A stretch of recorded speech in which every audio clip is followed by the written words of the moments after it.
Okay, so moving on, now we will go forward with Bayesian t-test with one discrete and one continuous variable, one binary variable, more completely, and one continuous variable. So I will analyze independent sample and paired sample t-tests. Here the situation is pretty similar to the one sample t-test. We have a test regarding covariance D. We have more or less the same assumptions, unless that the independence needs to be in each group. And now that we need some homoscedasticity pattern, okay? Remember that we don't need to specify anything right now regarding the effect size or the difference between means because it's going to be calculated. The priors are basically the same situation in the one sample t-test, so that's redundant. And the result is going to be mostly the same. Okay, so here we have an example of a two-tailed non-informative priors Bayesian independent sample t-test. And here is our bias factor here. We also have the prior and the posterior with the credible interval. The bias factors here are the two means with the credible intervals. And here are two rain cloud plots. Here is our robustness check, our robustness analysis. And as you can see here, we have a more or less a stable bias factor on asymptotically rounding 10. However, it depends on your choosing. And also we have a sequential analysis that, as you can see here, the support towards H1 becomes only in the end of the sample. More or less, the behavior changes around participant 20, and we actually don't know why. So maybe there's a confound over there, okay?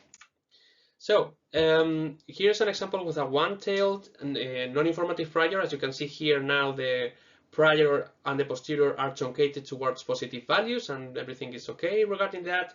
We have the same output, although now the values are different. And here is with a left-tailed, one-tailed test that the pattern and the behavior is more or less the same as we saw in the one sample t-test when it is one-tailed. And if we have problems with normality or with means, there's a non-parametric alternative. It's called the Mann-Whitney's U-test from a Bayesian perspective. It will also be specified with a MC-MC estimation. So remember having an R hat below 1.1. And if that's correct, and if that's real, then increase the iterations towards the double, or maybe 10,000 if you like, to be sure that the posterior is stable, okay? Now, regarding Bayesian sample t-test, here the situation is pretty similar. We have a different set of assumptions. For example, now the dependence needs to be by row, and we have normality of differences. Now the priors are basically the same, Cauchy distribution as default, and also normal and t distributions available. We will have more or less the same set of results. Here's an example of a two-tailed paired t-test with non-informative priors. Here's our prior, our posterior, bias factor, maximum with credible interval. Now the wrinkle plot is going to be different.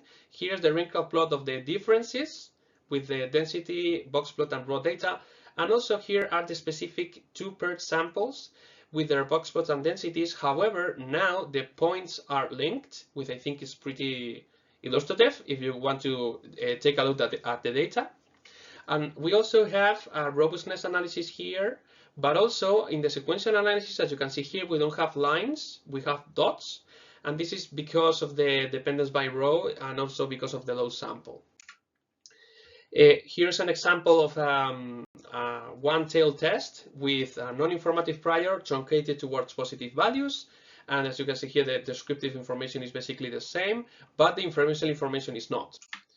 And if we have problems with normality or with means in our paired sample, there's a non-parametric alternative. It's called the Wilcoxon-Signed-Rank test, prepared for the paired sample test. But from a Bayesian point of view, we have an MC-MC estimation, so the R hat needs to be below 1.1 and double the iterations to check that everything is good. And then we will have this prior and posterior output. So as you can see here, is very similar and very easy when you know the basics of a Bayesian inference and you just know the drill about how JASP reports.